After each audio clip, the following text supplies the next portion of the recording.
నమస్తే అండి. నా పేరు doctor DVR Reddy, senior homeo consultant in Sneha homeopathy. ఈరోజు మనము ఎరెక్టైల్ డిస్ఫంక్షన్ ఈడీ అంటే ఏంటో తెలుసుకుందాం. ఇది జనరల్గా మధ్య వయసులో ఈ రోజులలో కామన్గా వస్తుంది. ఎందుకంటే మన లైఫ్ స్టైల్ మారింది, ఆహారపు అలవాట్లు, తర్వాత ప్రొఫెషనల్ ప్రాబ్లమ్స్, అంటే కొంతమంది నైట్ డ్యూటీలు చేయడం వల్ల కూడా ఈ ప్రాబ్లమ్స్ వస్తాయి. సో ఈడీ అనేది ఎందుకు అంటే ఇది ఒక మానసిక ప్లస్ శారీరక సమస్య, రెండు కలిస్తేనే ఈ ప్రాబ్లం అనేది క్రియేట్ అవుతుంది. కొంతమందిలో శారీరకంగా కావచ్చు. శారీరకంగా అంటే డయాబెటీస్ కానీ, బీపీ, తర్వాత థైరాయిడ్ ప్రాబ్లం ఉండే వాళ్ళు కొంతమందిలో, తర్వాత వచ్చేసి నీరసం జనరల్గా అంటే ఒబేసిటీ ఉండే వాళ్ళలో కూడా ఈ ప్రాబ్లం వస్తుంటుంది. సో ఇవన్నీ కారణాలు. ఇవి శారీరకంగా వచ్చేసి. మానసికంగా వచ్చేసి స్ట్రెస్, చక్కగా నిద్ర లేకపోవడము, తర్వాత ఆందోళన ఎక్కువగా ఉండడము. దీనివల్ల మనకు బ్యాడ్ హార్మోన్స్ రిలీజ్ అయిపోయి మనకు ఈడీ ఎరెక్టైల్ డిస్ఫంక్షన్ అనేది అంటే అంగస్తంభన అంటాం తెలుగులో. ఇది అంగస్తంభన అనే ప్రాబ్లం క్రియేట్ అవుతుంది. దీన్ని మనం ఎట్లా మేనేజ్ చేయాలంటే దీనికి ముందు కారణం ఏంటో తెలుసుకోవాలి ఫస్ట్. ఇది శారీరకంగా మానసికంగా అంటే రెండునా ఈ విధంగా చూసుకొని మనం ఇంకేమైనా అదర్ డిసీజెస్ ఏమైనా ఉన్నాయా, షుగర్, బీపీ, థైరాయిడ్ ఇట్లాంటివి ఏమైనా ఉంటే దానికి సరిపోయినట్లుగా ట్రీట్మెంట్ కూడా మార్చుకోవాల్సి ఉంటుంది.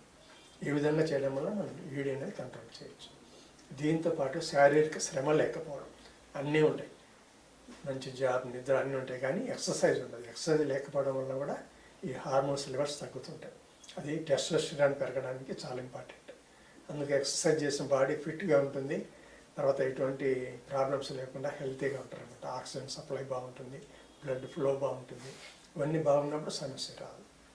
సో ఈ టెన్షన్స్ కానీ, తర్వాత ఆహారం అలవాట్లు, కొంతమంది ఒకటే ఇష్టం అని చెప్పేసి ఒకటే ఎక్కువ తింటుంటారు. దానికి తోడుగా ఇవన్నీ మనం చెప్పుకున్న కారణం ఇంకొక రెండు మిస్ అయినాం. అవి ఏంటంటే ధూమపానం, రెండోది మద్యపానం. ఈ రెండు పానాలు తీసుకోకూడదు. ఈ రెండు కూడా మంచిది కాదు. దీనివల్ల మనకు నెగటివ్ ఎనర్జీ డెవలప్ అవుతుంది. అంటే మనకు ఏది అవసరమో అది ఉండదు, అనవసరమైనవి పెరిగిపోతుంటాయి. బ్యాడ్ కొలెస్ట్రాల్ కావచ్చు, తర్వాత నికోటిన్ లెవెల్స్, దాని మీద రక్త ప్రసరణ పైన ప్రభావం చూపిస్తుంది. సో ఈ రెండు పానాలు మనం చెప్పుకున్నాం, ఏది ధూమపానం, మద్యపానం. ఈ రెండు బంద్ చేస్తే దాదాపు 50% ఎనర్జీ అనేది గ్రోత్ అవుతుంది, అంటే ఇంప్రూవ్ అవుతుంది మనకు. సో మనం అన్నీ చెప్పుకున్నాం, లైఫ్ స్టైల్, ఆహారం అన్నీ చెప్పాం, కానీ ఈ రెండు మిస్ అయినాం. ఇవి కూడా మీరు గుర్తుపెట్టుకోవాలి. ఎవరైనా స్మోక్, ఆల్కహాల్ ఉంటే ఇది ఇమ్మీడియట్గా, ఆల్కహాల్ రేర్లు అయితే ఏం కాదు, కానీ ధూమపానం అయితే 100% స్టాప్ చేస్తారు. ఈ ఈడీ అనేది అప్పుడు మనం ఇచ్చే ట్రీట్మెంట్ కానివ్వండి మంచి సక్సెస్ వస్తుంది. ఇవన్నిటికీ ఎటువంటి ట్రీట్మెంట్ ఉంది అంటే హోమియోపతిలో చాలా మంచి ట్రీట్మెంట్ ఉంది. అంటే ఇది శారీరకంగా పనిచేస్తుంది, మానసికంగా కూడా పనిచేస్తుంది.